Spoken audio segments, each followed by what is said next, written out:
Hello everyone, welcome to Socio-Linguistic Lesson by Ajahn Narath again. Today I will introduce you to the topic of the phonology of English as an international language. Okay, let's start. Well, I want you to consider this question. In pronunciation learning, is it important to imitate or copy a native speaker English pronunciation or accent?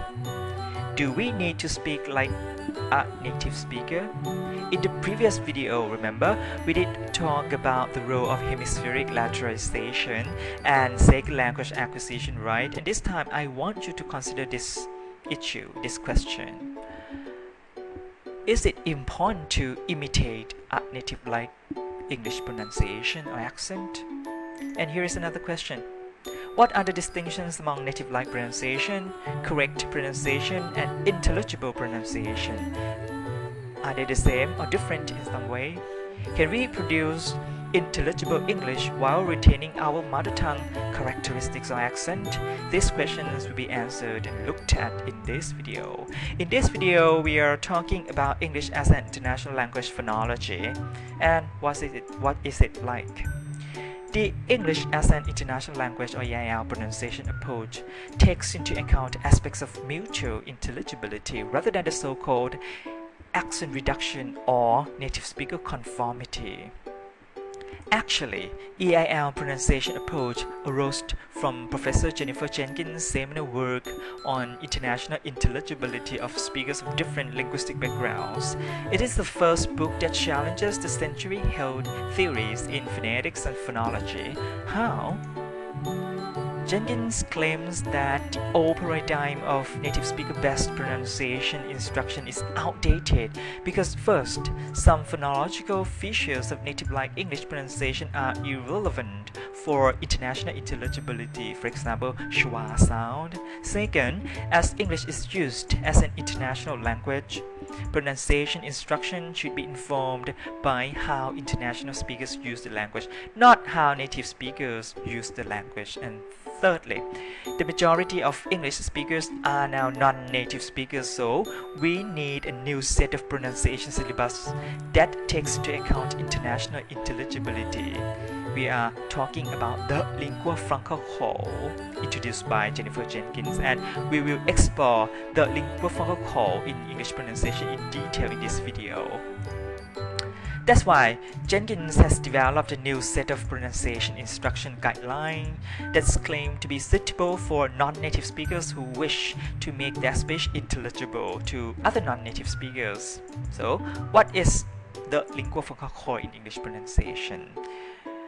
The lingua franca core, or LFC, is a reduced phonological set. There are several key reasons. Perhaps most important are teachability, learnability, and comprehensibility compared to native-like English pronunciation syllabus. Second, it is based on both second language development process concerns and recognition. Interestingly, research has shown that students are less motivated to overcome errors that do not impede comprehensibility.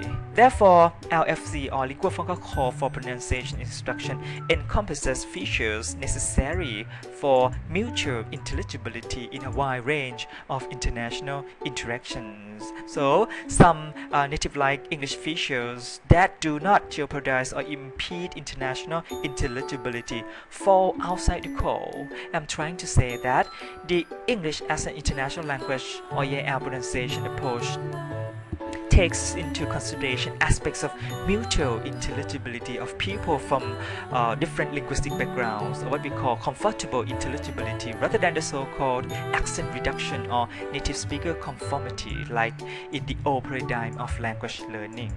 Now, let's take a look at phonological features of the lingua franca core, or features of pronunciation that considered as safeguards for international intelligibility. It consists of all consonant sounds, vowel length contrasts, consonant clusters, and nuclear stress. Now let's look at these features in more depth.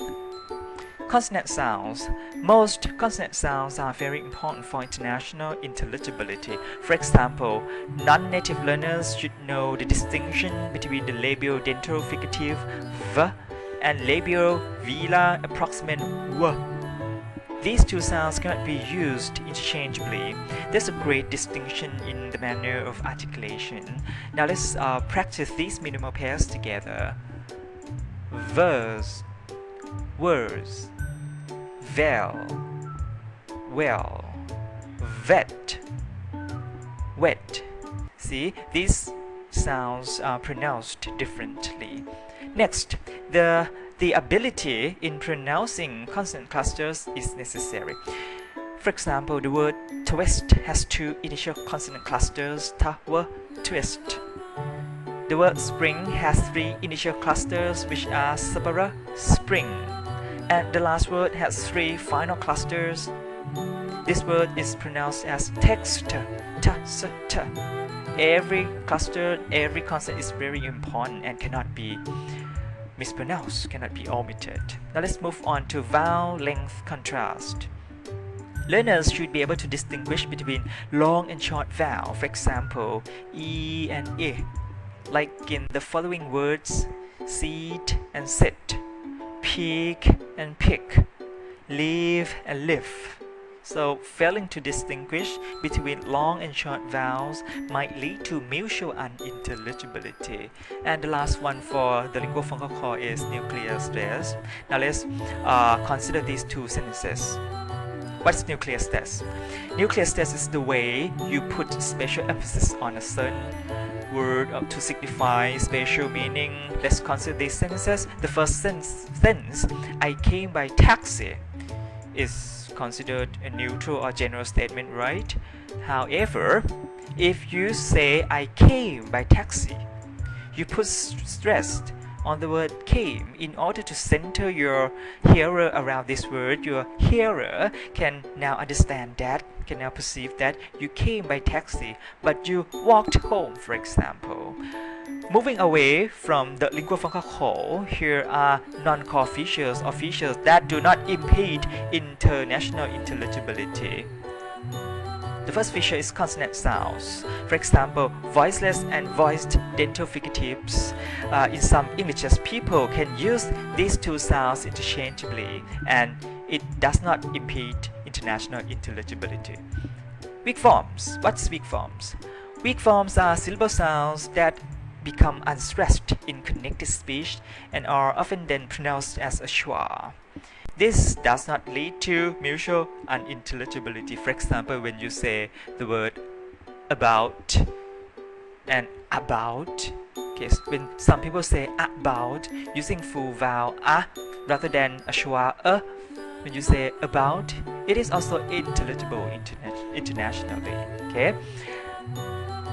As for assimilation, assimilation is when two sounds come together and change or melt into a new sound. For example, pen with a plural morpheme s is pronounced as pens, not pens, because the sound z assimilates the sound n.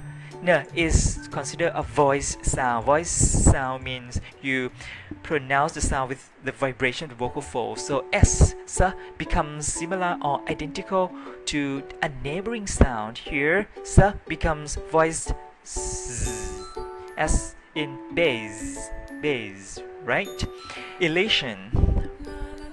Elation is the omission of one or more sounds, such as a vowel, consonant, or a whole syllable in a word or phrase, producing a result that is easier for the speaker to pronounce. For example, the word softness is pronounced as softness.